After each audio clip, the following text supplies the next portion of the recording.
Good morning friends. आज के इस क्लास में हम पढ़ेंगे इनवर्स ऑफ अ मैट्रिक्स। ठीक है, एडजॉइंट हम पिछले लेक्चर में पढ़ चुके हैं।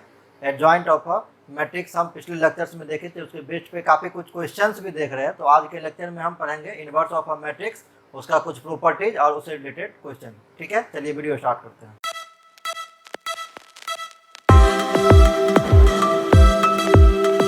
पहले हम इसके डिफिनीशन के बारे में बात करेंगे, तो हम डिफिनीशन इसका लिख लेते हैं। If A B a square matrix, if A be a square matrix of order n, then order n, if A be any square matrix of order n is inversible, if is inversible if there exists a matrix B of same order and such that AB is equals to BA is equals to I। ठीक है, then इस case में क्या होगा, अगर आप A B को आई के इक्वल करते हैं, आप बी को भी कर सकते हैं, देन क्या हो जाएगा, देन ये हो जाएगा आपका कि बी इक्वल्स आप क्या लिख सकते हैं आई अपॉन ए लिख सकते हैं। ठीक है, और ये क्या हो जाएगा, आई क्रॉस ए ऊपर जाएगा तो पावर -1, ये क्या हो जाएगा, ए इनवर्स हो जाएगा। देयरफॉर यहाँ से क्या कंक्लूजन निकला, बी का वैल्यू ए इनवर्स। ठीक है, जैसे देखिए एक क्वेश्चन है, अगर हम इस पे बात करें तो अगर इसमें दिया हुआ है let A B any square matrix such that A Q is equal to I दिया हुआ है, देन अगर आपसे पूछ रहा है कि ए इनवर्स का वैल्यू कितना होगा। ठीक है, तो देखिए क्या दिया हुआ है, ए Q is equals to I दिया हुआ है। ए क्यू को आप लिख सकते हैं A into A square is equals to I. A square को आप रहने दीजिए, ए को आप इधर ले जाइए तो क्या हो जाएगा, आई अपॉन ए। आई अपॉन ए को क्या लिख सकते हैं, ए इनवर्स लिख सकते हैं। देयरफॉर ए इनवर्स का वैल्यू कितना हो गया, ए स्क्वायर हो गया। ठीक है, ये काफ़ी आसान सा क्वेश्चन था, इसको आप इस क्वेश्चन में ए और बी दे रखा है, दो स्क्वायर मैट्रिक्स है और इस तरीके से है कि A B is equal to I, ये दिया हुआ है A B is equal to I. तो यहाँ से दो बात हो सकता है, एक तो जब आप ए को इधर की तरफ शिफ्ट करेंगे तो क्या हो जाएगा, B equal to I by A. I by A को आप क्या लिख सकते हैं, B equal to A inverse. ठीक है, तो B equal to A inverse मतलब ये आपका क्या है, सही ऑप्शन है। लेकिन आपसे कह रहा है कि नॉट ट्रू, गलत कौन सा है, आपसे ये कह रहा है, तो ये तो ट्रू हो गया। दूसरी बात कि आप जब ए को रहने देंगे, बी को उधर ले जाएंगे तो ए इक्वल टू क्या हो जाएगा, आई अपॉन बी। आई अपॉन बी को क्या लिख सकते हैं, बी इनवर्स। ये भी आपका दिया हुआ ए इक्वल टू बी इनवर्स, ये दोनों ट्रू है। ठीक है, एंड हम निकाल के देखते हैं, अगर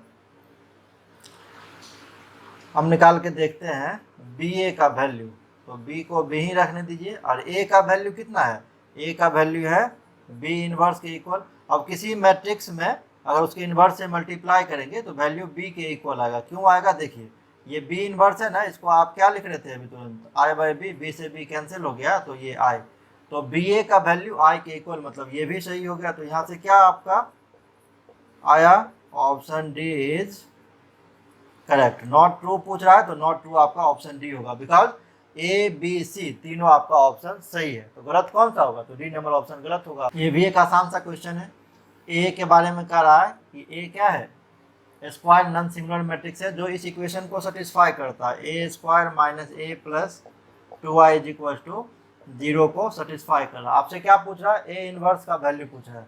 आप ऐसा काम कीजिए कि 2i को इधर रहने दीजिए, ठीक है, इसको आप उधर ट्रांसफर करेंगे तो a माइनस है तो a क्या हो जाएगा प्लस, ए स्क्वायर प्लस है तो उधर ले जाएंगे तो ए स्क्वायर माइनस हो जाएगा। दोनों में कॉमन क्या है, ए कॉमन है, यहाँ से कॉमन निकाल लेंगे तो मैट्रिक्स में आई बचता है, 1 ना लिखे आप, 1 चलता ही नहीं है, इसमें आई लिखना होगा 1 के बदले, और यहाँ से क्या बचेगा, ए बचेगा। ठीक है, तो आई इक्वल टू क्या लिख सकते हैं, A into I minus A whole upon 2। आपसे पूछ किसका वैल्यू रहा, आपसे पूछ रहा है ए इनवर्स का वैल्यू, तो ए को आप इधर ले आएंगे तो आई बट्टा ए इज इक्वल टू क्या हो जाएगा, आई माइनस ए अपॉन 2, और आई बाई ए को आप क्या लिख सकते हैं, ए इनवर्स, तो ए इनवर्स का वैल्यू हो जाएगा I minus A whole upon 2, और I minus A whole upon 2 option number B में दिया हुआ है। तो ये आपका सॉल्यूशन होगा। देखिए अब इम्पोर्टेंट प्रॉपर्टीज है इनवर्स का। पहला प्रॉपर्टी है a square matrix is invertible if it is non singular. इसका भी हम प्रूफ भी करके बताते हैं आपको। ये क्या दिया हुआ है, हम जानते हैं कि वी नो डैट, जो इन्वर्स का डिफिनीशन बताए थे क्या होता है, A into B equals to I n equals to B A. ठीक है, किसी एक को आप ले लीजिए, तो A B is equals to हम आई एन ले लिए। अब आप दोनों तरफ डिटर्मिनेंट लगा दीजिए, इधर भी और इधर भी, तो क्या हो जाएगा, इधर डिटर्मिनेंट के अंदर ए बी है तो आप इसको कुछ यूँ भी लिख सकते हैं, ए डिटर्मिनेंट बी डिटर्मिनेंट, और आई का डिटर्मिनेंट क्या होता है, 1 होता है। क्लियर। अब देखिए दो डिटर्मिनेंट का वैल्यू का मल्टीप्लिकेशन 1 के इक्वल है, तो यहाँ से एक बात तो क्लियर है कि ए डिटर्मिनेंट का वैल्यू 0 नहीं हो सकता। अगर 0 हो जाएगा तो फिर क्या होगा, ये 1 कभी नहीं हो पाएगा, और 0 नहीं होगा तो इसका क्या मतलब हुआ कि ए कौन सा मैट्रिक्स होगा, ए का डिटर्मिनेंट 0 नहीं है, मतलब ए हो जाएगा कौन सा मैट्रिक्स, नॉन सिंगुलर मैट्रिक्स। ए हो जाएगा आपका नॉन सिंगुलर मैट्रिक्स, वही प्रॉपर्टी ये कह रहा है। क्लियर। एक और चीज़ आप देखिए, हम ये जानते हैं ए इंटू एडजॉइंट ए या एडजॉइंट ए इंटू ए, उसका वैल्यू क्या होता है, determinant of A into I N होता है। क्लियर। किसी एक को भी लेके चलिए आप, जैसे हम ले लेते हैं A into adjoint A is equal to determinant of A into I n. अब आप क्या कीजिए, डिटर्मिनेंट ए को इधर लाइए और ए को उधर ले जाइए। ठीक है, तो यहाँ से क्या बच जाएगा, adjoint of A upon determinant of A is equal to, ये हो जाएगा आई एन अपॉन ए, ऊपर जाएगा तो I N into A inverse, तो ये क्या हो जाएगा, ए इनवर्स। तो ए इनवर्स का आपका फॉर्मूला हो गया, क्या फॉर्मूला हो गया, adjoint of A upon determinant of A. यहाँ से आप लिख सकते हैं therefore A inverse is equal to adjoint of A upon determinant of A. ये आप इनवर्स का फॉर्मूला नोट कर लीजिए, काफ़ी क्वेश्चन सॉल्व करने में ये आपका हेल्प करेगा। एक क्वेश्चन दे रखा है ए इज इक्वल टू, एक मैट्रिक्स है, रो वाइज हम बोल रहे हैं A B C D, then आपसे क्या कह रहा है, ए इनवर्स का वैल्यू निकालना। ए इनवर्स का क्या फॉर्मूला होता है, ए इनवर्स का फॉर्मूला अभी तुरंत हम आपको बता रहे थे, adjoint of A divided by determinant of A होता है। सबसे पहले आप एडजॉइंट इसका निकालेंगे, एडजॉइंट ऑफ ए हम क्या बताएं एडजॉइंट निकालने में, इस दोनों को आप रिवर्स कर दीजिएगा, यहाँ डी हो जाएगा, यहाँ ए हो जाएगा, और इस दोनों के साथ आप माइनस लगा लीजिएगा, माइनस सी और माइनस बी। ठीक है, ये एडजॉइंट हो गया। अब ए का डिटर्मिनेंट जब आप निकालेंगे तो ये डिटर्मिनेंट ऑफ क्या हो जाएगा, ए बी सी डी, और इसका वैल्यू हो जाएगा A D minus B C. अब कहिएगा सर ये क्यों दे रखा है ना, तो इसलिए दे रखा है क्योंकि आप देखिए यहाँ पर ए इनवर्स जब आप निकालेंगे तो ये formula adjoint of A divided by determinant of A, तो ये D minus C minus B A upon ये वैल्यू हो जाएगा A D minus B C. अब हम क्या देख रहे हैं कि A D minus B C से डिवाइड लग रहा है इस मैट्रिक्स में, तो अगर इसका हम वैल्यू 0 ले लेंगे ना, किसी नंबर में 0 से भागा देते हैं तो वो अनडिफाइंड हो जाता है। बात समझ रहे हैं, अनडिफाइंड हो जाएगा तो ए इनवर्स आपका निकलेगा ही नहीं। इसीलिए पहला कंडीशन क्या होता है कि डिटर्मिनेंट का वैल्यू नॉट इक्वल टू 0 आना चाहिए, मतलब नॉन सिंगुलर मैट्रिक्स आना चाहिए। जब ही ए नॉन सिंगुलर होगा तभी उसका इनवर्स निकलेगा, अदरवाइज नहीं निकलेगा। इसी के लिए ये आपको कंडीशन दे रखा है। ये कुछ इंपॉर्टेंट प्रॉपर्टीज दे रखा है इनवर्स का। पहला नंबर लॉ है कैंसिलेशन लॉ, कह रहा है कि ए बी सी ये 3 मैट्रिक्स आपके पास दे रखा है, और कुछ इस तरीके से दे रखा है कि ए बी का वैल्यू ए सी के इक्वल है, तो यहाँ से क्या होगा, ए कैंसिल आउट हो जाएगा, तो बी इक्वल टू सी। किधर से कैंसिल कर रहे हैं, लेफ्ट से, तो ये इसको बोलते हैं लेफ्ट कैंसिलेशन लॉ। सिमिलरली अगर B A is equal to C A दे रखा है तो ए यहाँ से भी कैंसिल होगा। किस तरफ से कैंसिल हो रहा है? राइट से। तो बी इक्वल टू सी तो होगा ही, इसको बोलेंगे right cancellation law. Next number है रिवर्सल लॉ। अगर ए और बी ऐसा मैट्रिक्स है जिसका इन्वर्स निकाला जा सकता है, तो अगर हम ए बी का इन्वर्स करेंगे ना तो ये रिवर्स ऑर्डर में निकलता है, इसलिए नाम ही है रिवर्सल लॉ। तो पहले बी का इन्वर्स होगा, बाद में ए का इन्वर्स होगा। अगर हम आपसे पूछें कि ए बी सी का इन्वर्स निकालिए तो आप क्या कहेंगे? रिवर्सल लॉ, रिवर्स कर दीजिए इसको। ये ऑर्डर पहले इधर से इधर जा रहा था, पीछे से चलिए, तो C inverse, B inverse, A inverse हो जाएगा। क्लियर? नेक्स्ट है A is invertible matrix then A transpose is also invertible. मतलब अगर ए मैट्रिक्स का इन्वर्स निकाल सकते हैं तो ए ट्रांसपोज का भी इन्वर्स हम निकाल सकते हैं। क्लियर? अब कह रहा है इसमें एक और कि अगर हम ए ट्रांसपोज का इन्वर्स करेंगे और ए इन्वर्स का ट्रांसपोज करेंगे, दोनों का वैल्यू आपस में इक्वल होगा। ठीक है? नेक्स्ट है आपका, ये काफ़ी इंपॉर्टेंट प्रॉपर्टी है, इस पर आप 2-3 स्टार लगा लीजिए।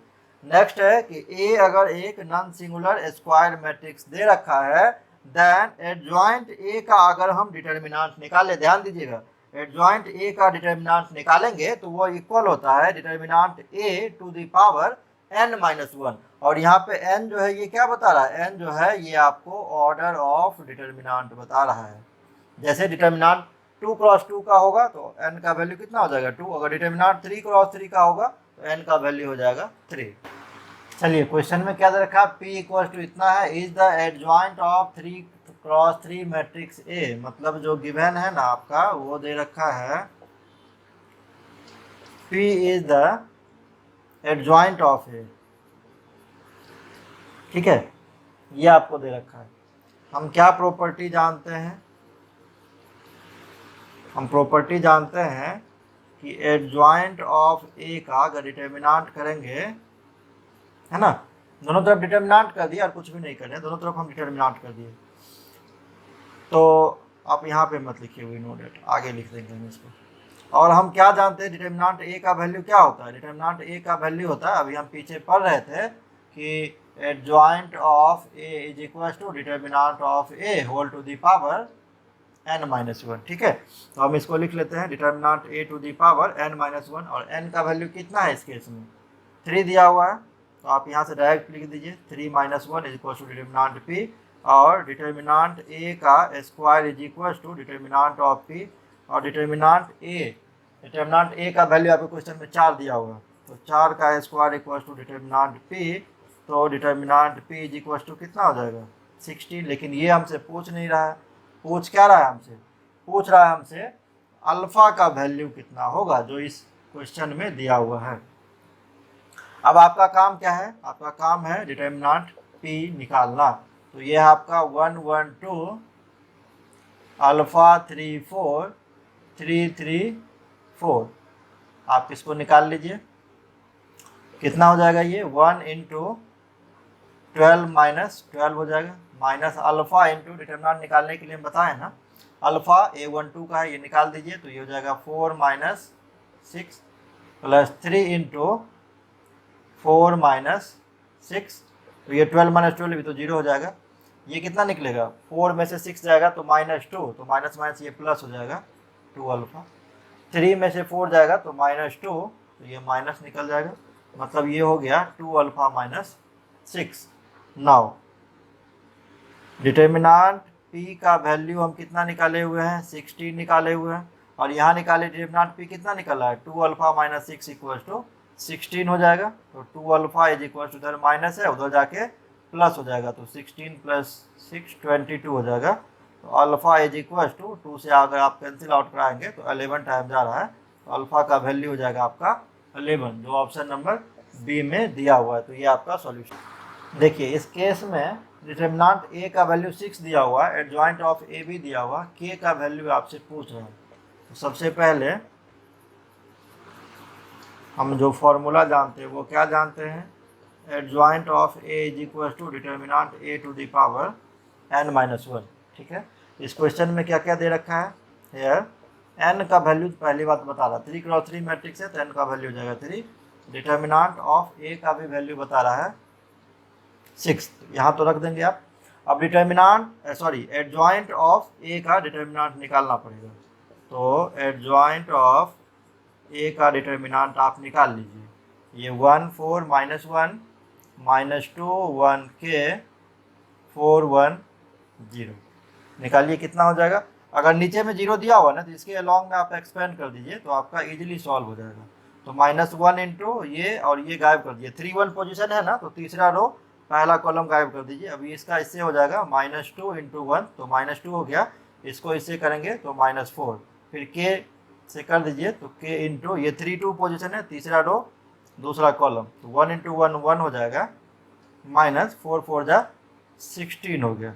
ठीक है, प्लस 0 इंटू समथिंग करेंगे तो वो 0 ही हो जाएगा, प्लस माइनस होगा ये ना, 3 2 है ना, इसीलिए 0 इंटू समथिंग करेंगे तो 0 ही हो जाएगा। कुल मिला के यहाँ कितना निकला, ये -6 को इससे करेंगे तो +6 हो जाएगा।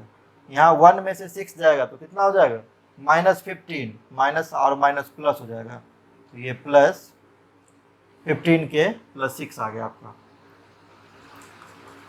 नाउ एडजॉइंट ऑफ ए का determinant is equal to determinant of A to the power n-1। तो यहाँ कितना आ जाएगा, ए का एडजॉइंट कितना आया है, ए का एडजॉइंट का डिटर्मिनांट ये आया है 15k + 6, और ए डिटर्मिनांट का वैल्यू आया है 6, एन का वैल्यू आया है कितना 3, तो ये 3 -1, ये हो जाएगा 15k + 6 इज इक्वल टू 6 का पावर 2, मतलब कितना 36।